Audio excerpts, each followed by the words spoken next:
পরেই ইংলিশ বয়ান শুরু হবে।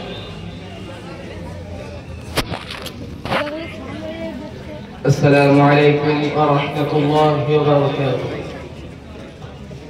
الحمد لله رب العالمين والصلاة والسلام على رسوله الكريم. أما بعد فأعوذ بالله من الشيطان الرجيم. بسم الله الرحمن الرحيم. وقاتلوهم حتى لا تكون فتنة ويكون الدين لله. صدق الله العظيم. সুপ্রাম্ভে সর্বপ্রকার প্রশংসা ধ্বনিত হোক বিশ্ববিধাতার আরশে আজিমে,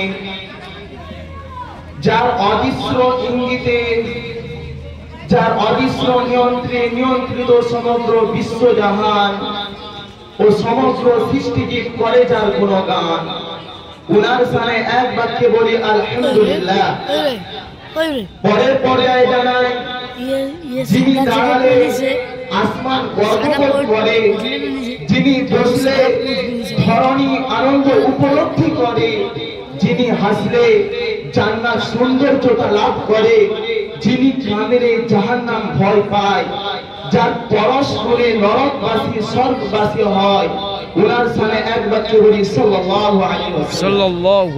বন্ধুগণ, আজ আমি আপনাদের সম্মুখে দণ্ডায়মান হয়েছি বিশ্ব শান্তির প্রতিষ্ঠায় জিহাদের প্রয়োজনীয়তা সংক্রান্ত নাতি দীর্ঘ আলোকপাত করার প্রয়াস রাখার জন্য।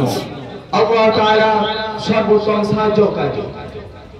বন্ধুগণ, আজ মুসলমান তথা বিভিন্ন ধর্মাবলম্বীদের ধর্মীয় সংস্কৃতিকে গুড়িয়ে দেওয়ার নিমিত্তে চলছে দিবারাত্রিক গভীর ষড়যন্ত্র। আজ আমাদের ঘরের মা বোনেদেরকে কুকুরের ন্যায় প্রকাশ্যে দিবারাতের রাস্তায় নিয়ে ছিনিমিনি খেয়েছে। কচি অনাথ এতিম শিশুদেরকে পশুর মতো হত্যা করতে তাদের পাষাণ হৃদয়ে একটু দ্বিধাবোধ মনে হয় না।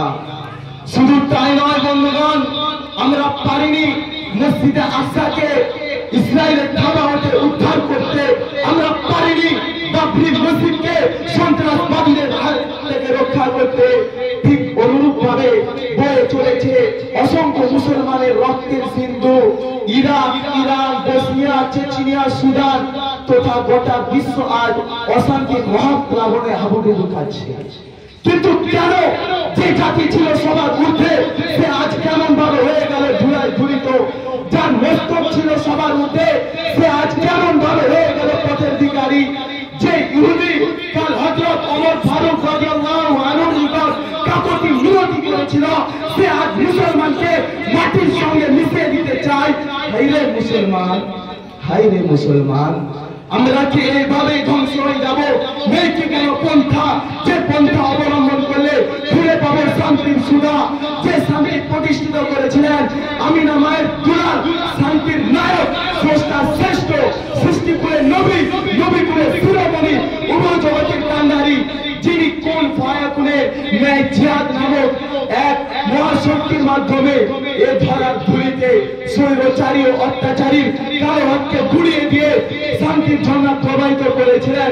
যে জিহাদের মাধ্যমে শান্তি প্রতিষ্ঠিত হয়েছিল, যে জিহাদের মাধ্যমে অশান্তি বিতাড়িত হয়েছিল, যে জিহাদের মাধ্যমে মানব সমাজ ফিরে পেয়েছিল নিজ স্বাধীনতা, যে জিহাদের মাধ্যমে মনুষ্য জাতি ফিরে পেয়েছিল হক ও ন্যায় পরায়ণতা। সুতরাং উক্ত উক্তি দ্বারা প্রমাণিত হয় বিশ্ব সমাজ যখন অশান্তির মহাপ্লাবনে হাবুডুবু খাবে, তখন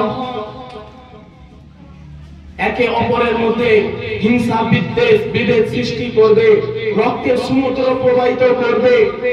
পৃথিবীর চিত্র যখন অশান্তির কৃষ্ণরেখায় আচ্ছাদিত হবে, জনগোষ্ঠী যখন শান্তি শান্তি শান্তি করে চিৎকার করবে, ঠিক সেই সময় বিশ্ববাসীকে জিহাদের পানি শান্তি সুধা পান করাতে। কেননা যেমন রোগী তেমন ঔষধ, যেমন কুকুর তেমন নুগুর, যেমন নয় তেমন ফেরেশতা। সুতরাং পৃথিবীর অশান্তির চিত্রকে শান্তিতে পরিবর্তন করতে পারে জিহাদ, জিহাদ, জিহাদ।